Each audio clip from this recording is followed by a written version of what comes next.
Que bom que você está comigo nesse momento. Então a gente falou sobre Daniel 1, foi o início da série, né? Sobre o livro de Daniel, o livro que foi selado e agora está aberto para nosso entendimento. E hoje nós vamos estudar o capítulo 2, Daniel 2, né? Que o rei Nabucodonosor havia escravizado o povo judeu. Ele estava no trono há já alguns anos e algo interessante acontece. Então nós vamos começar a estudar a palavra de Deus. Mas para a gente abrir Daniel capítulo 2, no versículo 1, vamos fazer uma oração? Feche os olhos. Santo Espírito, esteja comigo neste momento, nesse estudo, com esse amigo, essa amiga que está estudando junto comigo. E esteja comigo aqui, nos proteja, nos livre de todo mal e nos ajude a chegar no pleno conhecimento da Tua vontade. Em nome de Jesus Cristo. Amém. Então abra a tua Bíblia no livro de Daniel, capítulo 2, versículo 1. Aí a gente vai até o versículo 4, né? Diz assim, versículo 1, Daniel 2, versículo 1. E no segundo ano do reinado de Nabucodonosor, Nabucodonosor teve sonhos, e o seu espírito se perturbou, e passou-se-lhe o sono. Versículo 2. Então o rei mandou chamar os magos, os astrólogos, os encantadores e os caldeus para que declarassem ao rei os seus sonhos. E eles vieram e se apresentaram diante do rei. Aí no versículo 3 diz assim: E o rei lhes disse: Tive um sonho. Para saber o sonho, está perturbando o meu espírito. E os caldeus disseram ao rei em aramaico: O rei vive eternamente. Dize o sonho aos teus servos e daremos a interpretação. Você se lembra que Daniel e seus amigos passaram por um teste que durou 3 anos para que eles pudessem assistir junto ao palácio? E depois de 3 anos a Bíblia diz que em Daniel 1 que eles foram achados 10 vezes mais sábios do que todos os sábios da Babilônia? Eles foram agora levados ao posto de conselheiros do rei. Faziam parte do grupo de sábios da Babilônia. Mas por serem eles estrangeiros, cativos, judeus, eles não eram bem quistos. Eram tratados maus pelos outros sábios da Babilônia. E quando agora o rei chama os sábios à sua presença, Daniel e seus amigos eles não estão aí nesse grupo. O rei Nabucodonosor teve um sonho e o seu espírito ficou perturbado. Bom, você certamente teve sonhos também, né? E quando você sonhou, eu fico muito preocupado com isso. Ficou? Eu penso que não, porque sonhos são comuns. Acontece que na cultura babilônica, os deuses se comunicam também através de sonhos. E o fato de você ter um sonho e não lembrar poderia indicar o desagrado do seu Deus para com você, os deuses da Babilônia. É por isso que o rei estava tão desesperado. Ele teve um sonho, mas ele não se lembrava do sonho. E ele sabia que era algo importante, mas ele não tinha como resolver. Porque ele não se lembrava. Então ele mandou agora chamar o grupo de conselheiros dele. A Bíblia fala sobre magos, encantadores, feiticeiros, os caldeus, para então dizer para o rei o que ele havia sonhado. Logicamente, essa não foi a primeira vez que os sábios foram chamados para interpretar sonhos. Acontece que de outras vezes o sonho era declarado e uma interpretação era dada. Você há de concordar que, de acordo com a Bíblia, apenas Deus sabe o futuro. Então as pessoas não sabiam o que iria acontecer. O que elas faziam? Esses magos, esses sábios, eles inventavam a interpretação. Quem sabe generalista, para convencer o rei de que algo iria acontecer de bom. O grande problema desse momento é que Nabucodonosor se esqueceu do que havia sonhado. E queria agora que os magos dissessem para ele o que ele sonhou. E o que o sonho significava. Agora eles ficaram numa situação muito delicada. Por quê? Porque eles não tinham como saber o que o rei havia sonhado. Então o rei, Então eles, né, foram e disseram para o rei: ó rei, dize-nos o sonho, nós diremos então a interpretação, como estavam acostumados a fazer. O problema é que dessa vez o rei não se lembrava do sonho. E disse: eu não me lembro do que eu sonhei. Eu quero que vocês me digam o que eu sonhei e o que significa isso. Mas qualquer coisa que os sábios agora inventassem, o rei saberia se é verdade ou não. E como você quando tem um sonho e se lembra de algum detalhe. Aí daqui a pouco você começa a se lembrar do que você sonhou. Mas eles não sabiam de nada. O que eles poderiam dizer ao rei a essa altura? Então eles insistiram mais uma vez com o rei: rei, diga para nós o que você sonhou. E o rei disse: eu não me lembro o que eu sonhei. E quero que vocês me digam. Então eles tiveram que reconhecer diante do rei que nenhum rei, por grande que seja, jamais pediu aos sábios o que você está pedindo. Nós não sabemos o que você sonhou, não há como saber. Quem sabe disso apenas são os deuses. E eles disseram, eles dizem assim: e os deuses, eles não habitam com os homens. Agora eles reconheceram de que, de fato, somente os deuses poderiam interpretar os sonhos, não eles. Daniel 2, versículo 11 diz assim: porque o assunto que o rei requer é difícil, e ninguém há que possa declarar diante do rei, senão os deuses cuja morada não é com a carne. Por isso o rei muito se irou e enfureceu e ordenou que matassem todos os sábios da Babilônia. Quando sai o decreto para matar todos os sábios, esse decreto envolvia Daniel e seus amigos também. Quando Daniel foi ser preso para ser morto, ele perguntou: estou sendo preso por quê? Porque o rei teve um sonho e vocês não souberam interpretar. Vocês, magos. Daniel disse: eu nem estou sabendo o que aconteceu. Me leve então à presença do rei. E Daniel é levado à presença do rei. E lá na presença do rei, Daniel faz uma proposta: rei, eu não estava sabendo da história, mas nos dê um prazo e nós diremos para você o que você sonhou e o que significa o sonho. Daniel queria poupar sua vida e a dos magos. O rei não tinha nada a perder. Não se sabe quanto. Nós não sabemos quanto tempo Daniel pediu, ou quanto tempo o rei deu. Mas o rei concordou com a proposta de Daniel. E sabe o que fez Daniel? A Bíblia diz que ele foi para casa, fez saber o caso aos seus amigos, Sadraque, Mesaque e Abednego, e eles agora começaram a orar para que Deus os ajudasse e lhes revelasse o que o rei havia sonhado e o seu significado. O que nós aprendemos até aqui com essa história? É que diante das provas você tem que confiar na oração. Confiar que a sua oração Deus está ouvindo. No caso de Daniel, era um caso de vida ou morte. E eles entregaram-se a Deus em oração. Eles iam morrer mesmo, então pediram um prazo e confiaram que Deus ia revelar. E eles tiveram fé. A oração é um recurso poderoso que Deus colocou à nossa disposição. Todas as vezes que estudamos a palavra, Deus está falando conosco. Mas quando nós oramos, estamos falando com Deus. A oração é o caminho que Deus criou para que nós apresentássemos a Ele todas as nossas necessidades. E Daniel orou assim: misericórdia, para que ele soubesse o mistério e pudesse revelar ao rei.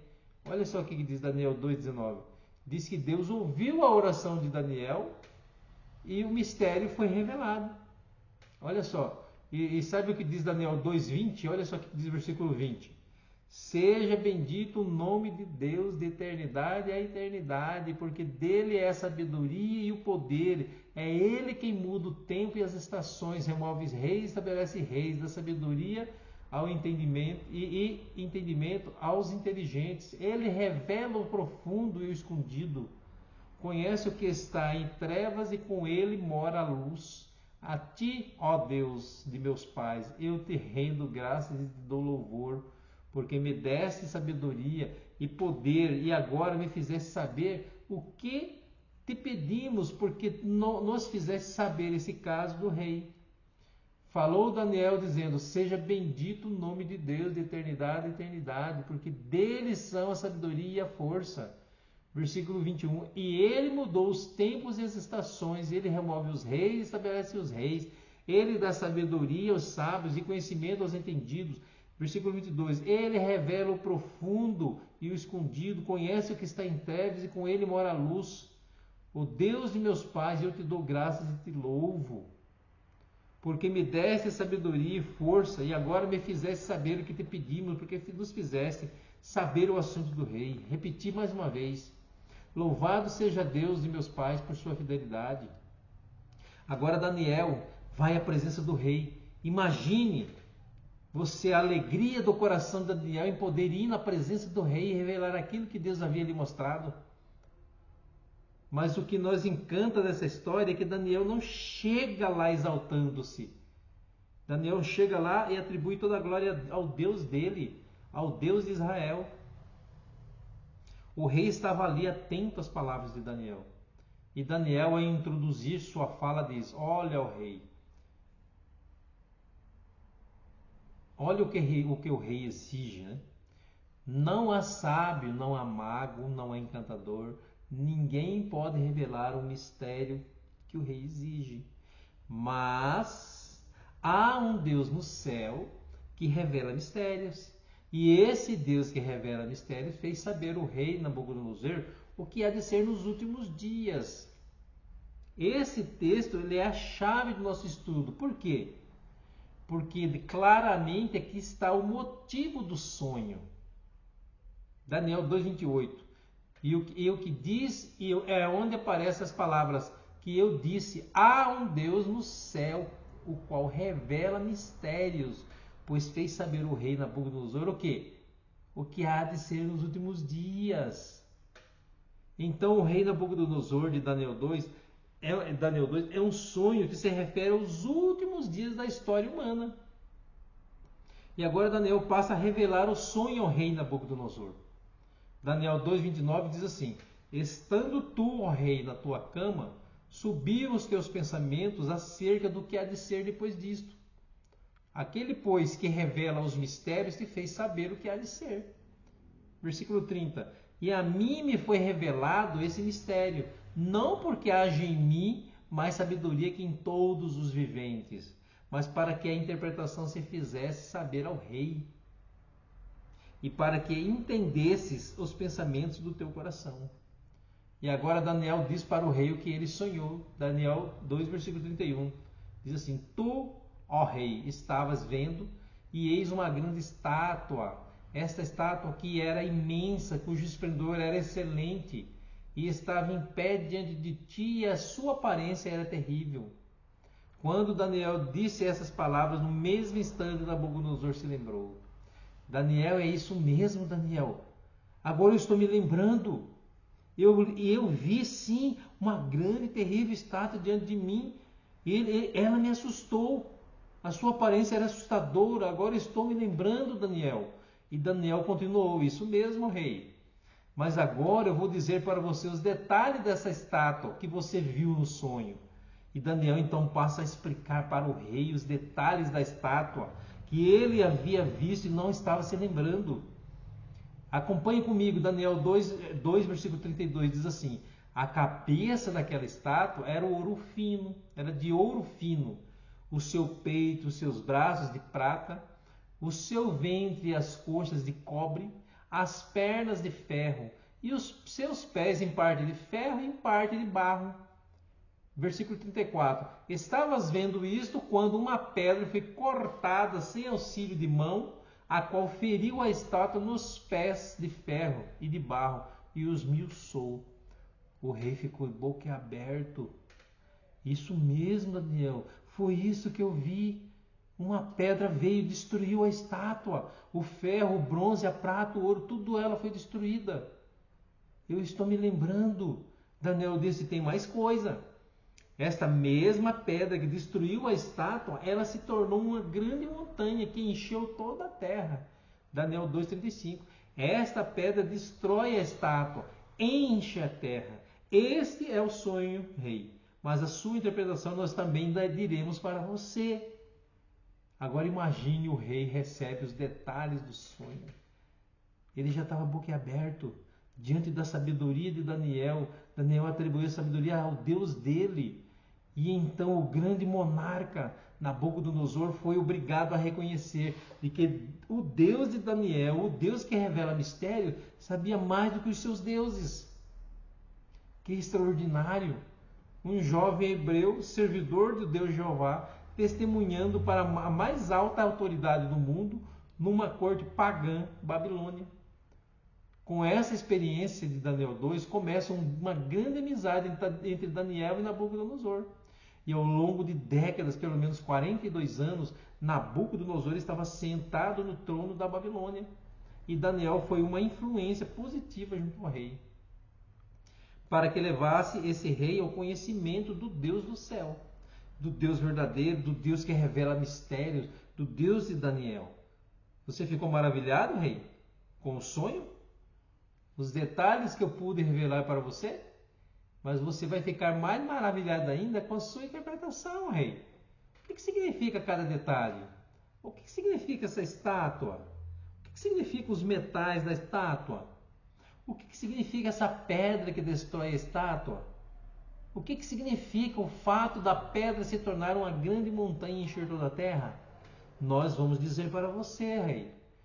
Para isso, olha então, meu amigo ouvinte e telespectador, para o versículo 38, o finalzinho do verso 38.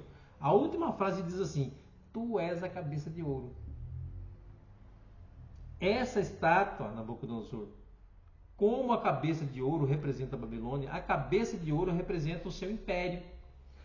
Agora olhe para o verso 39. E depois de ti se levantará outro reino inferior ao teu, e um terceiro reino de bronze, o qual dominará sobre toda a terra. Versículo 40. E o quarto reino será forte como ferro, pois como o ferro esmiuça e quebra tudo, como o ferro que quebra todas as coisas, assim ele esmiuçará e fará em pedaços. Versículo 41. E quanto ao que viste dos pés e dos dedos em parte de barro e de oleiro em parte de ferro, isso será um reino dividido. Contudo haverá nele alguma coisa de firmeza do ferro, pois viste o ferro misturado com o barro de lodo. Agora o verso 44, olha só o que diz. Mas nos dias desses reis, o Deus do céu levantará um reino que não será jamais destruído. E esse reino não passará a outro povo. E esmiuçará e consumirá todos esses reinos que passaram, mas ele mesmo subsistirá para sempre. Versículo 45. Da maneira que viste que do monte foi cortada uma pedra sem auxílio de mãos, e ela esmiuçou o ferro, o bronze, o barro, a prata e o ouro, o grande Deus fez saber ao rei o que há de ser depois disto. Certo é o sonho e fiel é a interpretação. Você entendeu o que eu acabei de ler? Daniel disse assim para o rei Nabucodonosor: Tu és a cabeça de ouro, rei. A imagem, a estátua tinha cabeça de ouro. Então a cabeça de ouro representa o império de Babilônia. Aí Daniel continua: Mas depois de ti virá um segundo reino. Então a prata do peito e dos braços representavam um segundo reino. Depois virá um terceiro reino de bronze. Então o quadril de bronze representava um terceiro reino. E as pernas de ferro e barro representavam o quarto reino. Ou seja, Daniel estava dizendo para Nabucodonosor que cada metal da estátua representaria um reino que ainda dominaria o mundo, a começar por Babilônia. O poder que ora estava no comando, mas que quando se passasse esses reinos, o Deus do céu suscitaria um outro reino, diferente desses, mas que esmiuçaria o ferro, o bronze, a prata, o ouro e o barro. Quer dizer que aquela pedra que foi arrancada sem auxílio de mãos e destrói a estátua, ela também representa um reino? Sim, o quinto reino da profecia. Bom, você que gosta de história vai se lembrar dos impérios que dominaram o mundo a partir de Babilônia. Babilônia dominou do ano 605 ao ano 539. No ano 539 cai Babilônia. E Babilônia perde o seu poder para Ciro, que se levantou do Império Persa. os medos e os persas. Durante esse reinado de Babilônia, que vai do ano 605 até o ano 539, isso nos dá mais ou menos 66 anos. Dentro desse período, Nabucodonosor reinou 42 anos, um período grande. Mas ele morre e quem vai para o trono é um descendente dele, depois o neto. E é nos dias do neto Belsazar que cai a cidade de Babilônia. Essa queda de Babilônia pode ser encontrada aqui em Daniel 5. E que traz como título a escritura da parede. Então, depois você leia com atenção Daniel 5. Ela fala sobre o dia em que caiu Babilônia e perdeu seu poder para os medos e os medo-persas. E Ciro é o grande nome que vai derrotar Babilônia, sendo o que estava previsto, profetizado lá em Jeremias 25, versículo 11 e 12, e Isaías 45, versículo 1. Já estava profetizado 150 anos antes de acontecer. Mas a Medo-Pérsia não dominaria para sempre. Então o peito e braços de prata representam o império da Medo-Pérsia, que começou a dominar no ano 539 e dominou até o ano 331. Quando chegamos ao ano 331, o império Medo-Persa perdera sua hegemonia para o império grego, liderado por quem? Alexandre o Grande. A história conta dos grandes feitos de Alexandre. Alexandre chegou ao trono muito novo ainda. E em um período curto de 12 a 13 anos, Alexandre conquistou todos os reinos que poderiam ser conquistados. E é ele quem vai cunhar aquela famosa frase: não existem mais reinos a serem conquistados. E no ano 331, a Grécia vence o Império Medo-Persa e agora passa a ter o controle do mundo. Alexandre morre. E no lugar de Alexandre começam a dominar quem? Os 4 generais: Ptolomeu, Lisímaco, Seleuco e Cassandra. O reino foi dividido e com isso se enfraqueceu. E ele perde a força e agora o caminho está preparado para o quarto império da profecia, representado pelas pernas de ferro. Então, relembrando, cabeça de ouro representa a Babilônia, peitos e braços a Medo-Pérsia, quadril de bronze a Grécia, as pernas e os pés de ferro e barro, Roma. Pois foi Roma que no ano 168 a.C., na batalha de Epidema, derrotaram os gregos. Agora começa a dinastia da Roma, dos Césares. E o Império Romano vai dominar o mundo do ano 168 a.C. até o ano 476. Em 476 cai Roma Ocidental. E Rômulo Augusto é o imperador de Roma. Assim como Daniel disse para Nabucodonosor, a história hoje confirma. Os impérios foram caindo e se levantando, como a palavra de Deus havia dito. Cenas que nos trazem até a era moderna, os dias de hoje. Agora, quando chegamos no tempo de Roma, é dito ali que os pés seriam em parte de ferro e em parte de barro. E assim como você tem nos pés 10 artelhos, Roma não perderia seu poder para um outro reino na terra.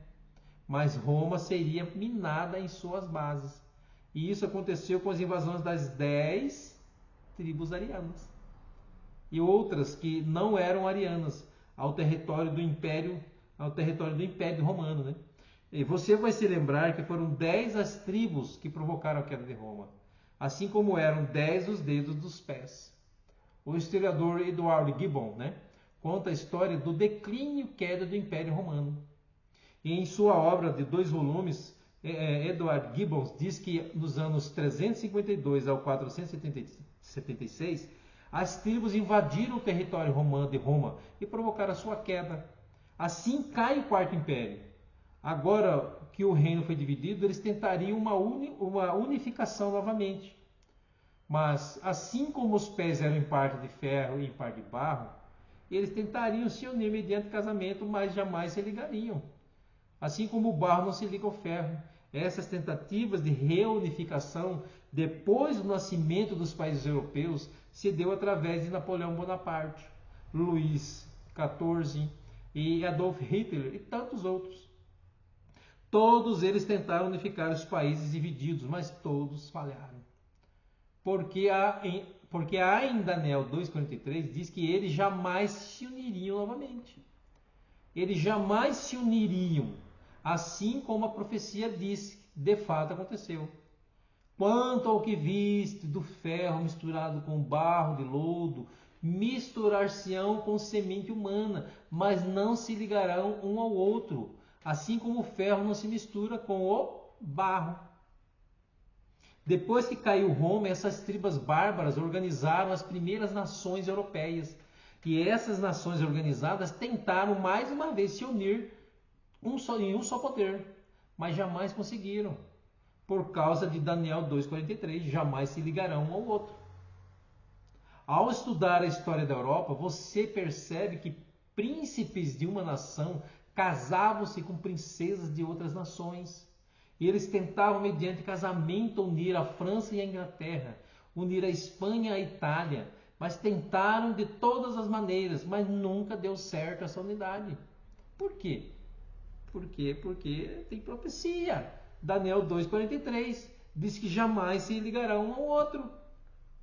Daniel disse para Nabucodonosor que quando esses reinos estivessem divididos, tentando se unir mediante casamento, Deus então levantaria um reino que jamais passaria. Daniel 2, versículo 44. Vamos ler lá? Mas, nos dias desses reis, o Deus do céu levantará um reino que será jamais destruído. E este reino não passará a outro povo.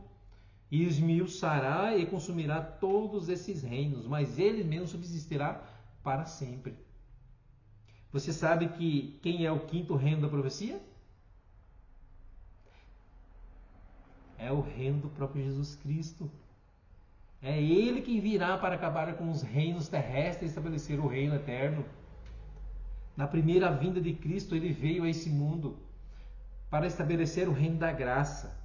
Ao morrer na cruz, ele deu a todos nós o direito de salvação. E agora ele voltará a segunda vez para estabelecer o reino da glória. Por quê? Porque todos os súditos do reino da graça serão transformados e levados para os céus. Assim, Daniel 2 pregou sobre a segunda vinda de Jesus Cristo. Um livro escrito há 600 anos antes do nascimento de Cristo já estava explicando a segunda vinda de Cristo a acontecer em nossos dias. Um sonho que cobre 2.500 anos de história. Essa é mais uma evidência de como Deus conhece o futuro, como o passado e de como Deus tem em suas mãos o controle da história. Glória a Deus. Deus disse para Nabucodonosor lá no 6º século antes de Cristo: o teu reino cairá, virá um segundo reino, a Medo-Pérsia, um terceiro reino, a Grécia, um quarto reino, Roma. Roma será dividida por 10 tribos bárbaras. Nascerão outras nações, tentarão se unir, não conseguirão. E nos dias dessas tentativas, pela unidade, Cristo vem para restabelecer o seu reino. O quinto reino da profecia. Não é maravilhoso? Ver como Deus está atuando na história e conduzindo todas as coisas para um evento glorioso que será a volta do Senhor Jesus a esta terra?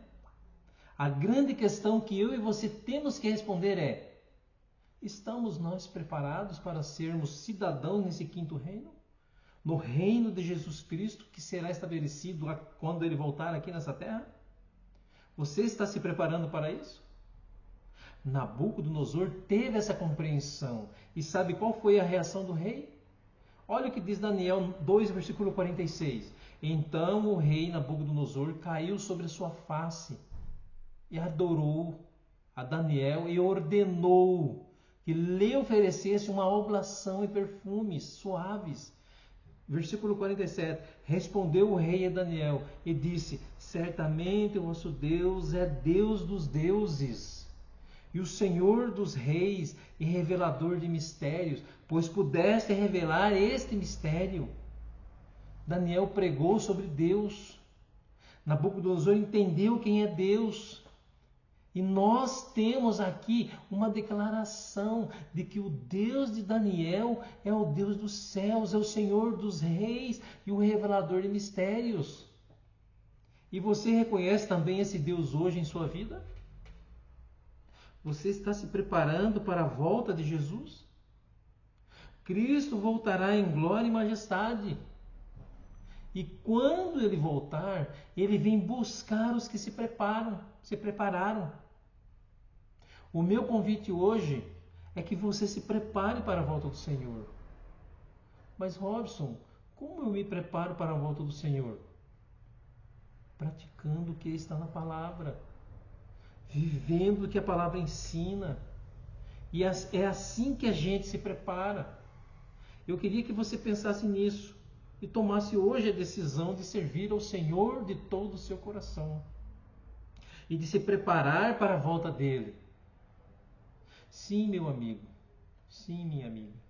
Já podemos ouvir os passos de um Deus que se aproxima. Já podemos perceber as pedras que estão sendo cortadas dessa montanha para atingir os pés da estátua. É Cristo que volta em glória e majestade. Olha para como está o nosso mundo. Olha como que as cidades estão sendo incendiadas pelo fogo, guerras, pestes, corrupção. Olha como que as pessoas estão reagindo. São sinais de que Cristo está às portas. E eu e você precisamos nos preparar. Tome hoje a decisão de se entregar a Cristo e de se preparar para a volta dele. Confie a sua vida a esse Deus que tudo pode. Ele te conhece. Ele viu quando você estava no ventre da sua mãe. Você não nasceu por acaso. Você foi feito para adorar a Deus, para fazer a vontade de Deus. Ah, mas eu sofro na vida. Mas Deus está com você. E quando você se entrega a esse Deus, não importa se você sofre, você vai estar com Ele quando Ele voltar. Aí vai acabar todo o sofrimento. Que Deus abençoe você. Se entregue a esse Deus. Confie nesse amoroso Deus. Feche seus olhos e vamos orar. Santo Espírito, muito obrigado porque o Senhor tem guiado esse amigo, essa amiga até esse momento em que nós estamos estudando a Tua Palavra. Ele está entregando a vida dele ao Senhor, ó Deus. Esteja com ele, ajude ele a ouvir a Tua voz, a voz do Santo Espírito, e se entregar completamente ao Senhor, e que o Senhor transforme a vida dele e guie ele até a volta do Senhor Jesus Cristo. Obrigado, Deus. Eu oro ao Senhor em nome de Jesus Cristo. Amém. Obrigado porque você esteve comigo nesse segundo estudo da série, de Daniel até esse momento. Deus seja louvado por isso. Como sempre eu termino os estudos meus, de todos os estudos, eu termino com João 4:24, que diz assim: Deus é Espírito, e importa que os seus adoradores o adorem em espírito e em verdade. Que Deus abençoe você e fica com Deus. Tchau.